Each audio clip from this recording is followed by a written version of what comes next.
Okay.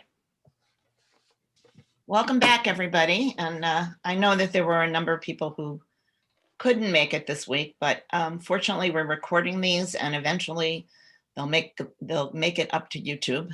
Great. So as soon as I get the links, I will send them to everybody, and whatever you miss or whatever I don't explain adequately, let me know. And you'll get the link anyway, just as a reward for being here. Okay, so we're in the second session of The Birth of a Nation, Transitions from Moses to Monarchy. And the title for this session was, Is Moses the Archetype of Biblical Leadership? And as I started to prepare the curriculum, I totally realized, as many of you might have thought in the past, that one session on Moses is totally inadequate. Just can't be done, not the way I do it. So we're going to continue with Moses next week, and then I'll either combine weeks, what would have been week 2, 3, and 4 into one and go on from there, or if perhaps we'll have an extra session at the end. But we'll figure that out as we go along.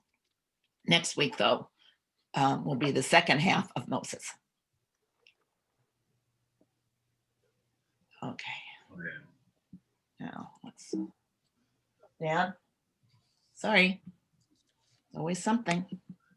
Okay. Why did I pick Moses? Why did I pick this topic? Because Moses is probably one of the greatest, has been described as one of the greatest characters in the Bible, even in the Tanakh, in the whole three parts of the Bible. And his greatness is expressed in this quote, "Never again did there arise in Israel a prophet like Moses, whom the Lord singled out face to face." So that's another reason why it would be impossible to do Moses in 1 week. Okay, today's agenda. We're going to do a quick review of session 1. Any questions or comments, please unmute yourself and let me know. We're going to quickly review how the Torah teaches us about the qualities of an individual's character. We're going to review we're going to learn what the Torah tells us about Moses. We're going to, in particular, Moses's biography, his interaction with God, and his response to the people's complaints. All right, so let's quickly review session 1. In session 1, we learned that the Israelites were a group of outsiders in the powerful land of Egypt, and that they had a collective memory of a common heritage related back to Abraham, Isaac, and Jacob. Because they were extraordinarily prolific, the Pharaoh of Egypt became fearful of them and their potential power, and so subjected them to trials and tribulations, which we talked about last week. We also talked about the role of women in preserving the Jewish people, the midwives, and hey, Joan, the midwives, even the Pharaoh's daughter, and the Hebrew women themselves, who apparently, according to the rabbis, would make themselves attractive to their husbands even when they came home from days of hard labor. The other thing we learned about is the birth of Moses, and the fantastical birth of Moses and his adoption by the princess. And we learned that until the existence of Moses, there does not seem to be any specific leader of the Hebrew people. So they're essentially leaderless. We learned that for some reason, they finally called out to God out of the depths of their slavery, possibly because for some reason they were able to understand their slavery after they had been so deeply involved in it. And So they called out to God. We also examined a theological question, which fortunately the rabbi was here to help us with, about the role of slavery in the tradition of the Jews and in the character growth of the Jews. Any questions or comments? Okay, let's go on. I don't know. Dan? Dan? Okay, here we go. Got it. Okay. How does the Torah narrative teach us about qualities of an individual's character? As far as I can understand, there are three different ways that the Torah teaches us about somebody's character. Explicitly through biographical details. And again, when I'm talking about the Torah, I'm talking about it as narrative, as I'm not talking about it as a theological document. I feel like I have to remind everybody of that, which is not to say that I don't respect it, that those who look at it as theological real history. But here I'm talking about biographical details in a narrative text. For example, we know that Joseph was the child of Jacob's beloved wife, Rachel. And we know that he was his father's favorite, as demonstrated in the narrative of the coat of many colors, where Jacob gave him a special garment and caused a great deal of trouble between him and his brothers. We also can learn about a person's character implicitly through the individual's actions. And an example of that, which many of you, probably all of you know, is Abraham welcoming 3 strangers to his tent and offering them a meal. And this action suggests that he was hospitable to strangers, a behavior that is praiseworthy in the calculus of biblical ethics. There are also other clues in the narrative that will tell us something about an individual character, and those include a person's occupation, as we discussed last week. For instance, being a shepherd also suggests that one possesses qualities of leadership. And often the rabbis will use these clues to create midrashim, or explanations that fill in the gaps of biblical narratives. So again, the way I see it, there are really 3 ways that we can learn about somebody's character. What do we know about Moses? Well, from an explicit standpoint, there's considerable biographical detail. His father and mother were from the tribe of Levi. The fact that they are described as from being from the tribe of Levi is also an implicit clue, as Levi was, as you find in the Tanakh, that Levi was the priestly tribe. And as you go on in the Tanakh, you learn that there are other notable descendants of the Levite lineage, including Moses' older siblings, Aaron and Miriam, the priest Samuel, and the prophets Ezekiel, Ezra, and Malachi. So being from the tribe of Levi is, from an implicit standpoint, makes somebody special. Back to the explicit biographical details, we know that Moses was saved from death by the Egyptian princess, that he was raised in early childhood by his own Hebrew mother, and then raised in the Egyptian palace. And we know that he had 2 older siblings, Aaron and Miriam was very responsible for making sure that her own mother was able to wean him. And we know that he suffered from a speech impediment. We also know that he married the daughter of the priest of Midian, and that he fathered a son named Gershom. Those are all biographical details which are provided for us in the text. What does the Torah tell us about Moses from an implicit standpoint? The Torah emphasizes Moses' sensitivity to injustice, as demonstrated by his response to a taskmaster beating a Hebrew, who Moses recognizes as his own kinfolk. His response to the 2 Hebrews that are arguing and fighting, and feeling that he has to intercede in that fight. And in the treatment of the Midianite shepherdesses by the shepherds. So that story is when Moses escapes from Egypt, feeling that he's been discovered, or that his murder of the taskmaster has been discovered. He escapes to the land of Midian. And the first thing that we see is that he goes to a well, and the Midianite shepherdesses are being chased away from the water by the shepherds. And Moses saves them by bringing water to their flocks. So he is clearly recognized their distress and sought to solve it. These three narratives appear in quick succession.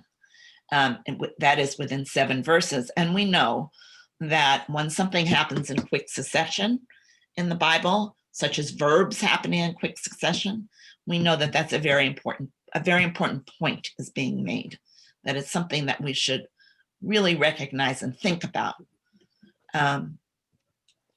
These 3 events demonstrate that Moses' sense of injustice was universal and not just limited to the cruelty perpetrated on his kinfolk by a foreign power, but also by internal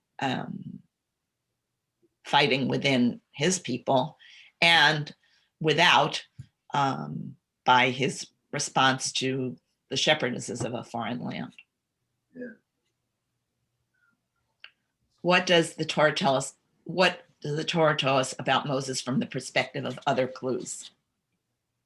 Moses was a shepherd.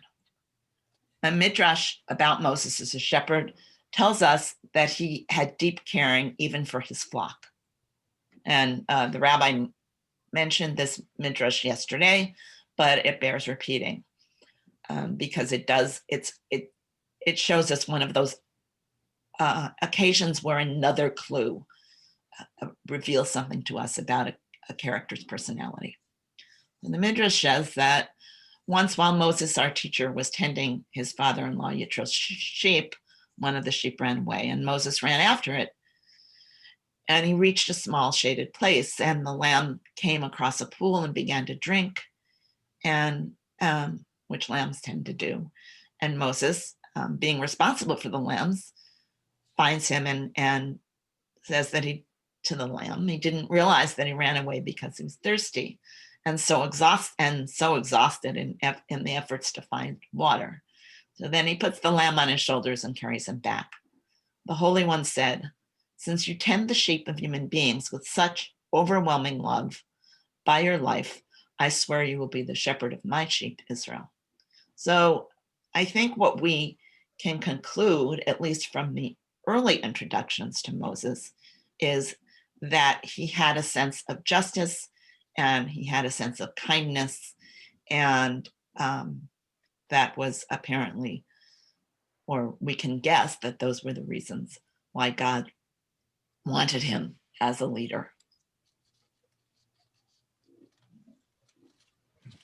So let's look at the narrative where God actually selects Moses, and that's represented in the episode of the burning bush, which is everyone, and you can raise your hand or unmute, if you're not familiar, is everyone familiar with the episode of the burning bush where Moses is in Midian and he's tending to the flock, and he suddenly sees a bush that is on fire and will not extinguish, and he even sees the vision of an angel in that burning bush. So that's the facts of the episode. The description of the episode. So Moses sees the burning bush, and Moses says, "I must turn aside to look at this marvelous sight. Why doesn't the bush burn up?" So what we learn from this verse, and I just want to stop again for 1 minute and explain that I am a very careful reader of the text. And so I look almost in each verse for something that will teach me something about what the Torah is trying to teach us. And when I looked at this verse and I saw this Moses saying, I must turn aside to look at this marvelous sight, I realized that Moses, what it's telling us is that Moses had a sensitivity, and that Moses believed in wonder, and that Moses knew to take time to satisfy his wonder. So he didn't just go through the day without some sense that there was something else out there. And when the Lord saw that Moses had turned aside to look, he called out to him from the bush and said, Moses, Moses. And Moses responded, Hineni. So the Lord is actually recognizing Moses' special quality of taking the time, of Moses' special quality of understanding wondrousness, of understanding that there was something different, or there's something beyond our everyday world. And so the Lord then looks to him. So Moses is looking towards the Lord, and the Lord is looking to Moses, and it's a lovely complementary text. And so when God calls out of the bush, Moses responds, Hineni, and we know that Moses' response has great significance in biblical literature. In fact, it was the same response that Abraham gave to the angel before the angel tells him not to slaughter Isaac. So Hineni, meaning I am here, in the Bible often signifies a character's willingness to be there for God. It's not just like attendance in school. So God establishes a link with Moses by introducing God's self as the God of Abraham, the God of Isaac, and the God of Jacob. And that goes back to that collective memory that the Hebrews retained despite the hardships of their slavery. And then God identifies Moses as the liberator of the people, and says to him, now the cry of the Israelites has reached me, and moreover I have seen how the Egyptians oppress him. Come, therefore, I will send you to Pharaoh, and you shall free my people, the Israelites, from Egypt.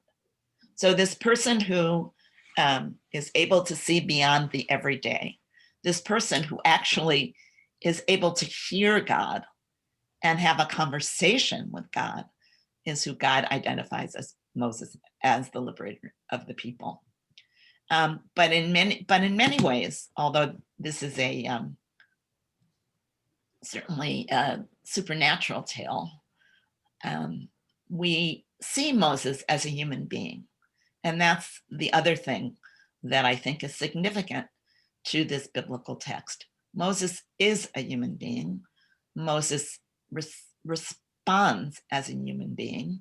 And so it's not like Ulysses or the Odyssey, where in other ancient texts or in ancient Babylonian texts, where the person is superhuman. Moses is human. And I think that is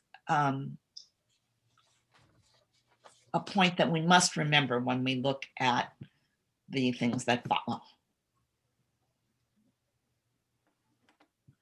And when we look at Moses's reluctance to take on leadership. So let's look at what Moses responds to God. God calls on Moses to lead the people out of Egypt, but Moses has 5 reasons that he should not be chosen to lead the Israelites out of Egypt, and God has a response for each. So let's take a look at each of these reasons.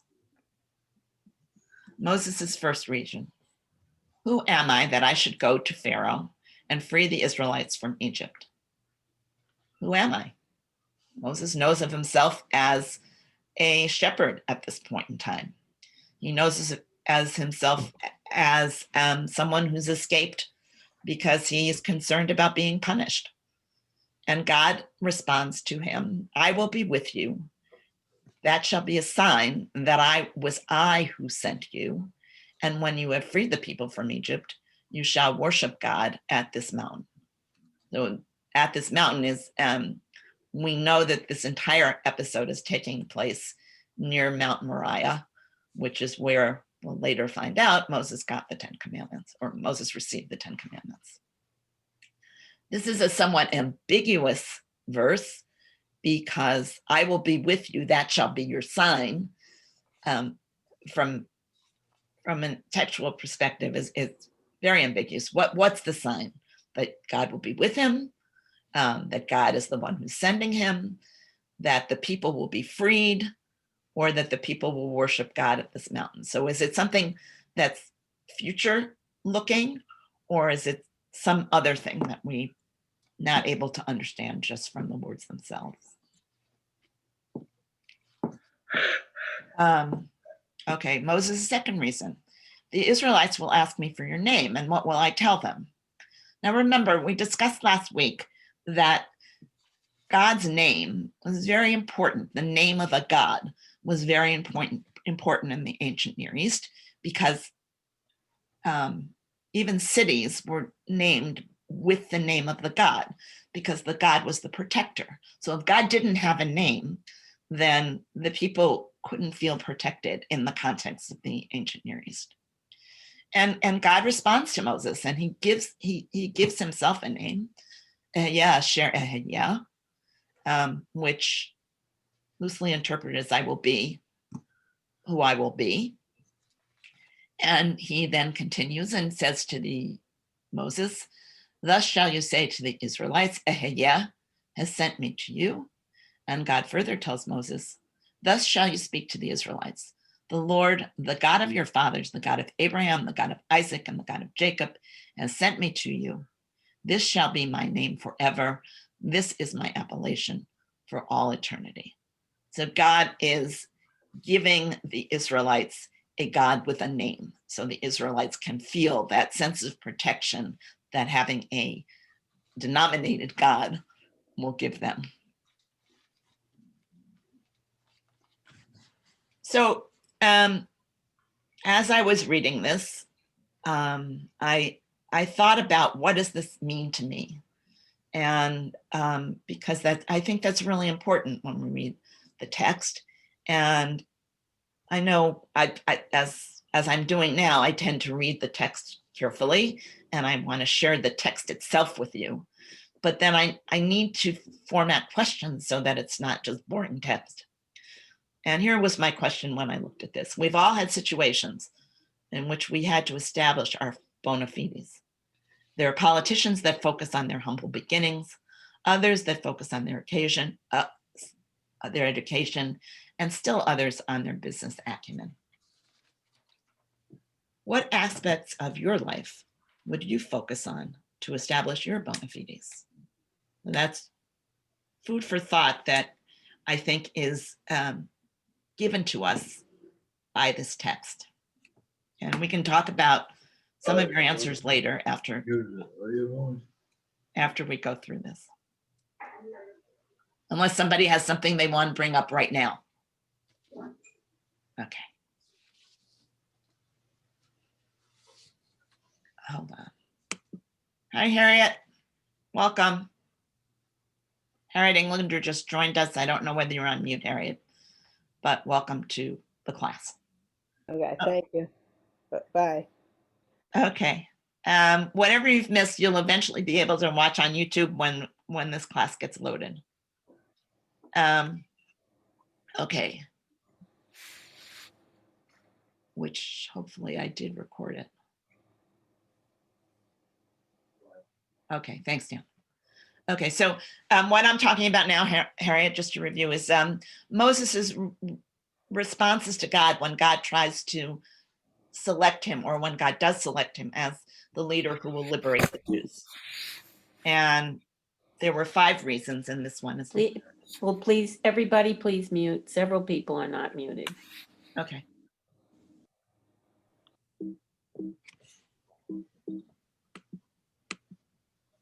Okay. Moses says to God, what if they don't believe me and they don't listen to me, but say the Lord did not appear to you? And so God responds, he instructs Moses to display his power with physical signs, such as turning his staff into a serpent and the water of the Nile into blood. So although God seems to feel that Moses doesn't need a physical sign, he does understand that the people will need a physical sign and suggests those to Moses. What's Moses's fourth reason? He says, I have never been a man of words, either in times past or now. You have spoken to your servant. I am slow of speech and slow of tongue.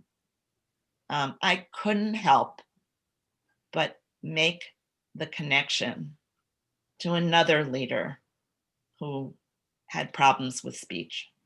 And I can only hope that this new leader who had trouble with his speech, but overcame that trouble, can also lead us out of a desert. I couldn't help but see that analogy. So God responds to Moses, and he said to him, who gives a man speech? Who makes him dumb or deaf or seeing or blind? Is it not I, the Lord? Go now, and I will be with you as you speak, and will instruct you as to what to say. So God is essentially giving Moses confidence, attempting to give Moses confidence. And what we learn when we read the rest of the Tanakh, and what we'll learn about Moses next week, is that Moses actually found his voice, very significantly found his voice, and that the fifth book of the Bible, the book of Deuteronomy, is an entire speech by Moses. So this was an effort, I think, for God to give Moses confidence, and also a demonstration of how brave Moses could be if he put his mind to it. So then I asked myself, and I'm asking you, what assurances are helpful to you when you feel impelled to take action, but are inadequate to the task?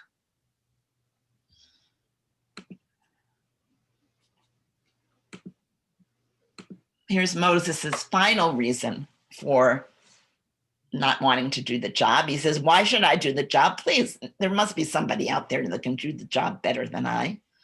And here, God finally gets angry with Moses. It's like, enough already. And he says, look, there's another person out there that's going to help you. Aaron the Levite, your brother. He, I know, speaks readily. So even now he is setting out to meet you, and he will be happy to see you. So God is saying, listen, Moses, cut it out already. And there are ways to address your problems.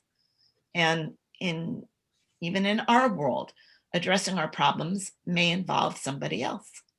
And I will even say right now, I'm looking at this final copy of my presentation, and I see that Dan made it look a lot prettier. So even in that, or a lot, not prettier is not the word, but a lot clearer. So even in that, it was relying on somebody else whose skills are perhaps better in mine right now. And there's no reason, this text is telling us, to resist being reliant on others if they're going to help us accomplish a task. And God goes on and says, you shall speak to him, that is Aaron, and put words in his mouth, and I will be with you and with him as you speak, and tell you, both of you, what to do. And he shall speak for your people. And thus he shall serve as your spokesman, with you playing the role of God to him. That is, Aaron will speak Moses's words, just as Moses the prophet speaks God's words. And take with you this rod with which you perform the signs. And the anger of the Lord was kindled against Moses, and he said, is there not Aaron, thy brother, the Levite? I know he can speak well. And also, behold, he cometh forth to thee. And when he seeth thee, he will be glad in his heart. So God repeats again, the text repeats again. We don't know whether this was, well, the repetition in the text does happen sometimes, and that is another example of perhaps faulty editing of the text, or editing of the text, or restating a very important point.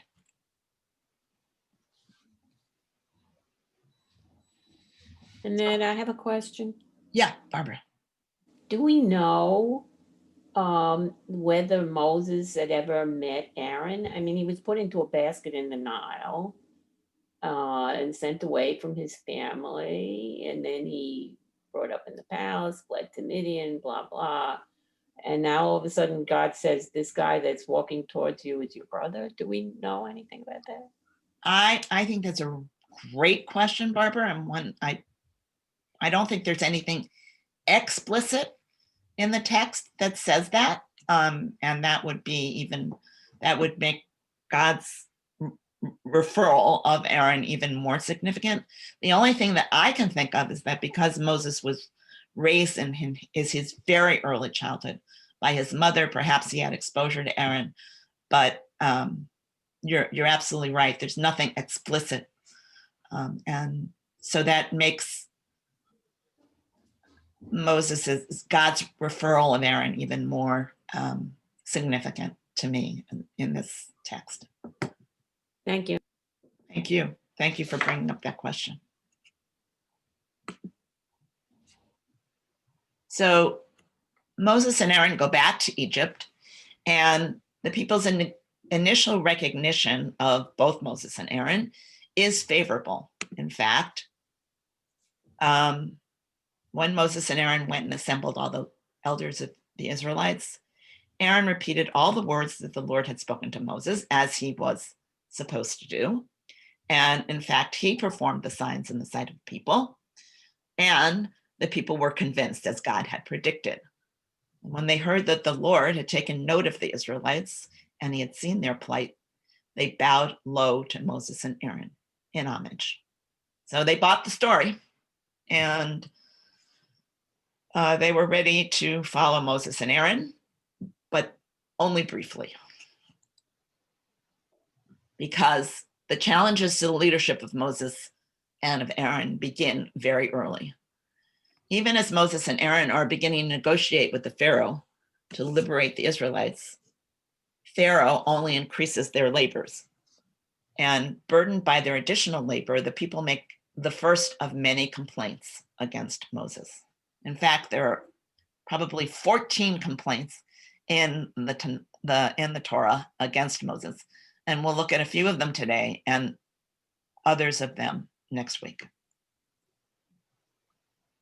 So as they left the Pharaoh's presence, the foremen of the Israelites, who had now been told that they had to work even harder, found Moses and Aaron standing in their path.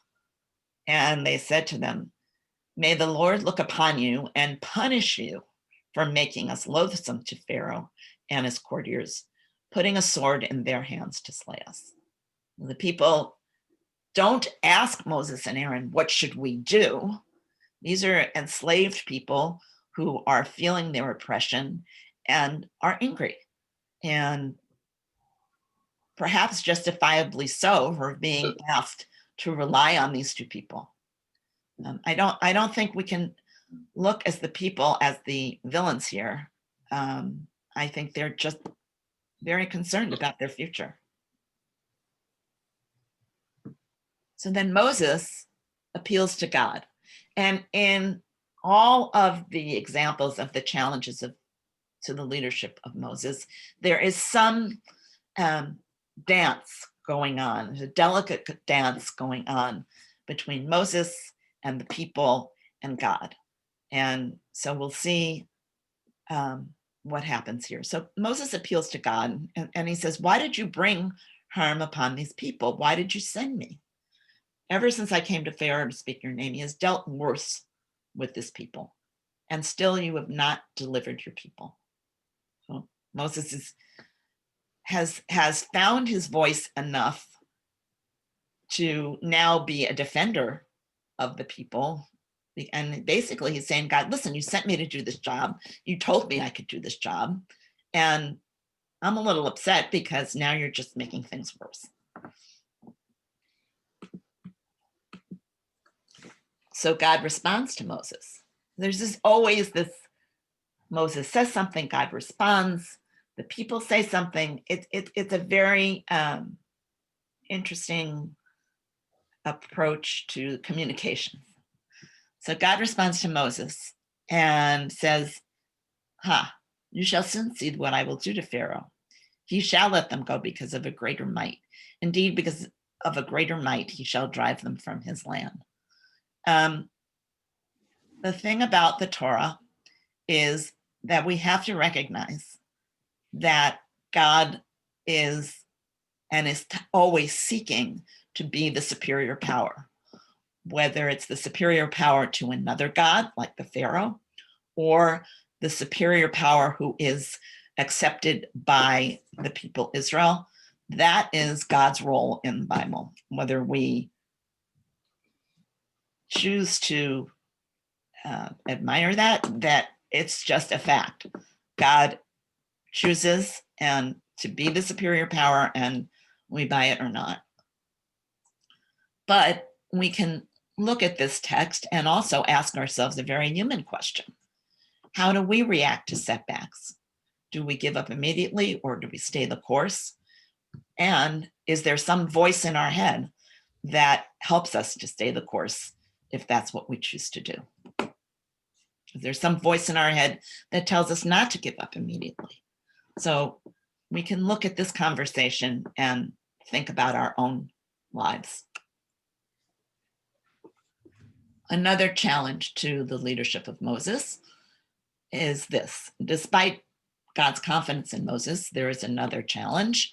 The newly escaped and pursued the Israelites, who are newly escaped and pursued by the Egyptians, are greatly frightened when they see the Egyptians pursuing them, and they cry out to God.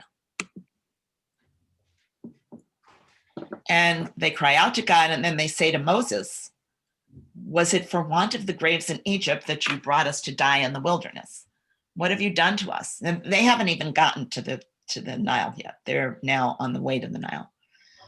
Taking us out of Egypt. Is it not the very thing we told you in Egypt, saying, let us be and we will serve the Egyptians, for it is better for us to serve the Egyptians than to die in the wilderness? Of course, there's no text that says that they said that to Moses. In fact, we know that, except that they were concerned about the increased labor. So yes, in fact, they did complain to Moses in Egypt. I misstated that. And here again, they complain again. But the Torah tells us, and I think this is an important point, Torah tells us that they were greatly frightened. So the Torah gives the people and their complaint some basis. They're being pursued by their enslavers, and so they are frightened. And first they cry out to God, and then they go to the human leadership, and you can't help but, I don't think, you can't help but sympathize with these people who are so concerned about their lives. And Moses says to the people, have no fear, stand by and witness the deliverance which the Lord will work for you today. For the Egyptians whom you see today, you will never see again. The Lord will battle for you and hold your peace. Okay. Well, and God then responds. And God says to Moses, why do you cry out to me? Tell the Israelites to go forward and lift up your rod and hold your arm over the sea and split it, so the Israelites may march into the sea on dry ground. So God is recognizing Moses's distress, but God doesn't respect Moses' distress. God basically says, I made you the leader. You are the leader. Now just go figure it out. And it's another example of what leadership means. Leadership means taking responsibility on yourself. And that's another place where we might hear voices in our head that tell us, what do I do now? And if you choose to be a leader, you have to act like a leader. The Israelites experienced the amazing phenomenon of the parting of the sea under the leadership of Moses, yet they complain in short order about thirst and hunger. So here they've complained to Moses that they had to work harder. They've complained to Moses when they see the Egyptians pursuing them. And then even with the miracle at the Red Sea, they are still complaining. There's a slave mentality where they just didn't know how to be self-sufficient. They knew that to complain to Moses. So people complain and say they came to Mara, which is the first stop in the desert, and they couldn't drink the water of Mara because in Hebrew translation, Mara means bitter, and the water was bitter, and that is why the well was called Mara geographically. And the people grumbled against Moses, and they say, "What should we drink? You got us here now. Now what?" And Moses's response is another, again, a frustrating one, a frustrated one, and he cries out to God. And God says, shows him a piece of wood, and he throws it into the water, and the water becomes sweet. And he made for them a fixed rule, and he put them to the test. This last sentence is a totally ambiguous one. Who did God make? Who is he? Is he God or Moses? What's the fixed rule, and what's the test? This is an example of ambiguity in the Torah, and one of those things where you just want to say, okay, I'm going to skip this verse. But then we're lucky because we have so many people who have tried to deal with these verses, and one of those is Robert Alter, who is a highly respected biblical scholar. And there's somebody coming in. And Alter's explanation is that it's not clear what the fixed rule or the test was. In fact, the verse is totally unclear. And he says the testing then would be the testing of Moses or of Israel's trust in God's power. But none of it is clear. But what this complaint shows us is that Moses is still crying out to the Lord for the answers. He's still not doesn't feel confident in his leadership,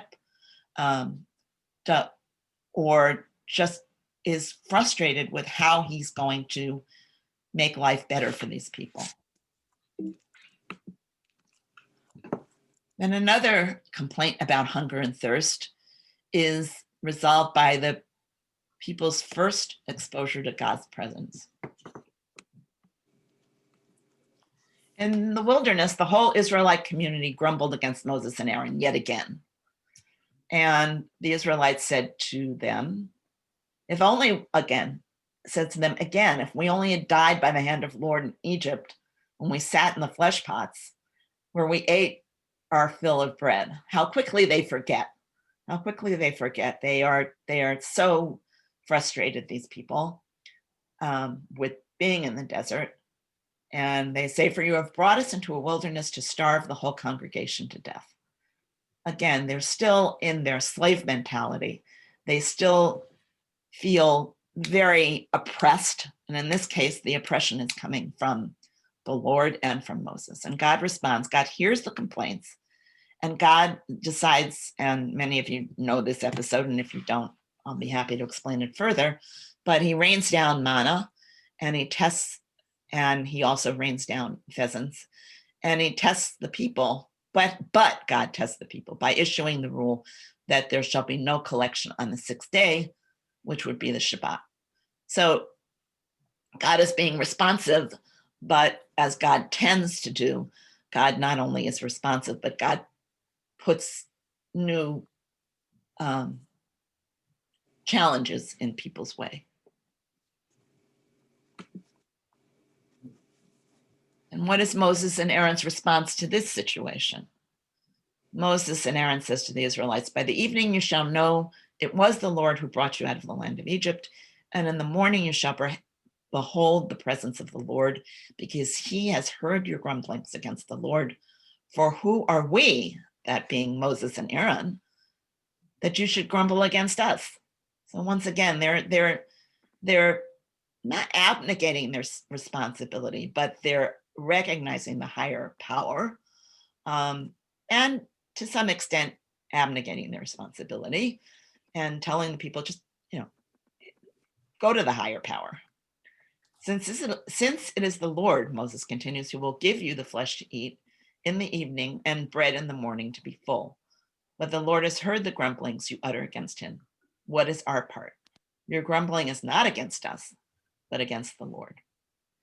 I don't know, but you would think that by the time of this complaint, Moses and Aaron would kind of understand that their leadership involved more responsibility. But once again, they're putting it off, but it's also a recognition of God's greater power.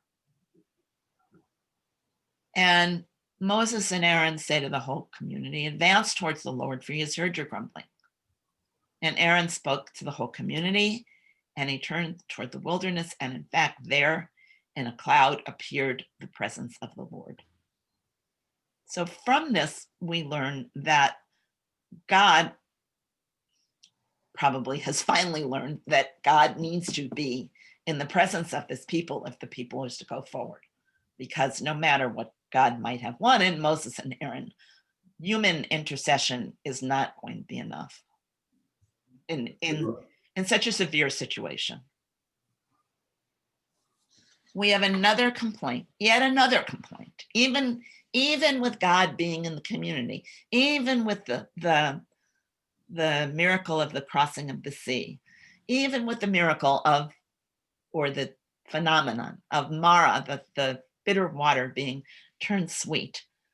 None of these are yet help the people understand their destiny. So the people complain and they quarrel with Moses. This is the first time we've had complaints, we've had calling out, and now they're actually quarreling. And they say, not, why didn't you give us water to drink, but they demand, give us water to drink. And Moses here says, why are you quarreling with me? And he again refers the people to God. This is not what Moses was chosen as the leader to do. But the people thirsted there for water, and the people grumbled against Moses. And the people now look at Moses as the leader. They're not grumbling against God. They're not calling out to God. They're saying, Moses, like, come on now already, do your job. Why did you bring us up to Egypt to kill our children and livestock with thirst? So here the people are appealing.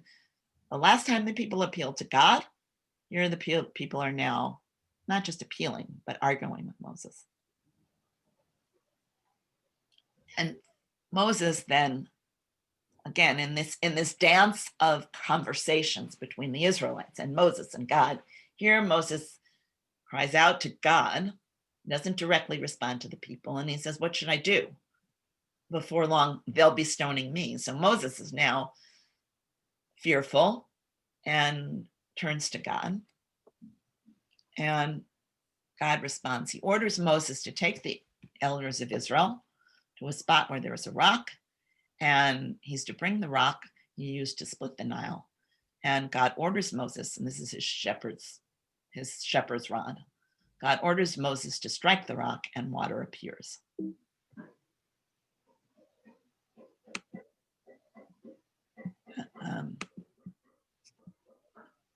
Okay, we know this story, but perhaps we don't know that this story actually appears twice in the Bible. There's a subsequent variation on the story that is probably more familiar.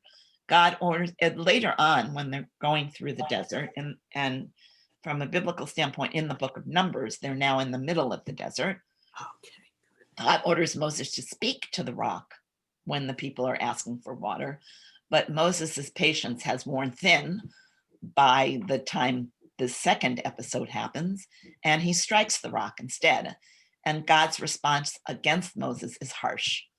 And he says to Moses and Aaron, because you did not trust me enough to affirm my sanctity in the sight of the Israelite people, therefore you shall lead this you shall not lead this congregation into the land that I have given them. This is the first time that we hear God telling Moses that he's not going to go into the land. And there are many explanations about what God really was responding to here.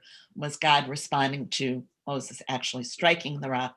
Was God responding to the fact that Moses got so angry that he would not be a suitable leader once the people passed into the land? And next week, we'll study a lot more about the transition from Moses to Joshua and how that happened and what that meant for the people and for Moses. Now, as the Israelites spend more time in the desert, they become more rebellious. And Moses finds his voice as their defender. But God's reactions are even more severe. In the episode of the golden calf, which is basically, the summary is God is called up to Mount Moriah, also known as Sinai later in the Bible. And he's called up by God, and God is in the process of giving Moses the law. And he's up there for 40 days and 40 nights, and the people are fearful that he will not return. And so they convince Aaron to help them build a golden calf to worship and forsaking God. And this is after God has appeared to them and spoken to them, and they've seen him, right? Or they've not seen God face to face, but they've seen but they've been exposed to the presence of God. So in response to God orders delivered through Moses and the Levite through Moses. So God orders Moses to tell the Levites to kill 3,000 people by the sword because they worship the golden calf. So here we're actually seeing God anger, and unfortunately his anger is expressed humanly through Moses, and the outcome is horrific. 3,000 people are killed by the sword. And again, here is an example in the Bible of God demanding ultimate recognition and ultimate respect from the people. And unfortunately, the outcome is a fatal one for a number of people. But Moses, now having gone through all of these terrible events, he finally, perhaps in seeing the murder of these people, finds his voice and he intercedes for them. And he said, if you will forgive their sin, that's well and good. But if not, please erase me, take me from the record for which you have written. Moses truly is establishing his leadership here, and he wants God to recognize him. He's not asking God if he's a leader. He's telling God he's the leader.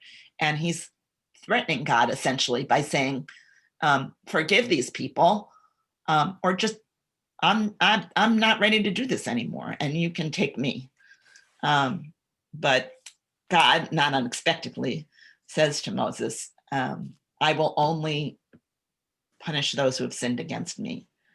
And I'm not going, since you did not, I will not erase you from the record.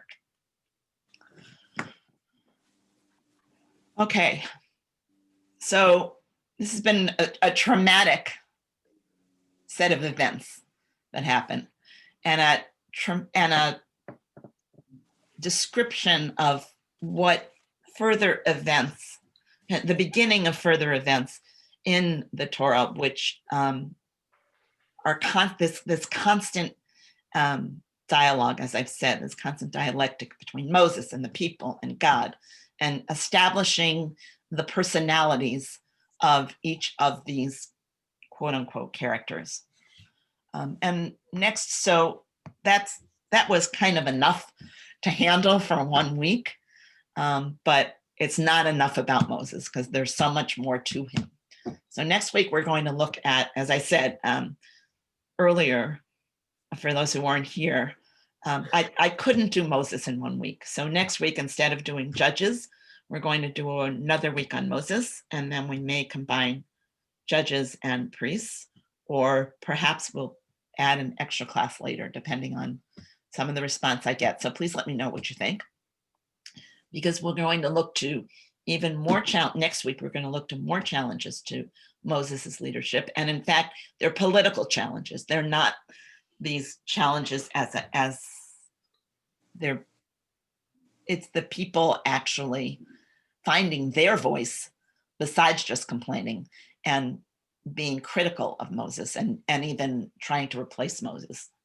And then we'll look at the peaceful transition from the leadership of Moses to the next leader, a peaceful transition that, God willing, we will see in our own country in this week. So thank you all. I'm I have now a question. happy to take questions. Let me just get back. Let me get off my screen share. There we go.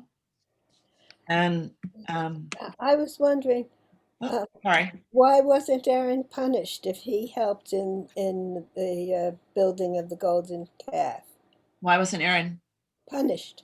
Oh, huh. Good question, and I don't know the answer. I can tell you that. I think because perhaps they still, well, the Levites were eventually punished, but later, way later in the Tanakh. But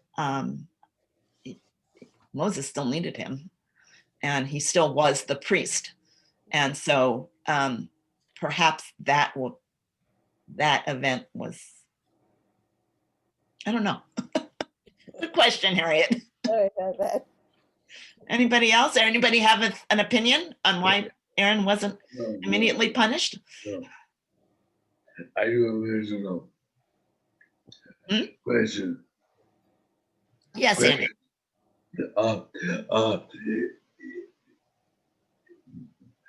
I did. Were there actually 3,000 Israelites killed after the Golden, or was that just a threat? Well, to the extent that if you believe that the Torah is history and it's the word of God to Moses, then yes, 3,000 people did die.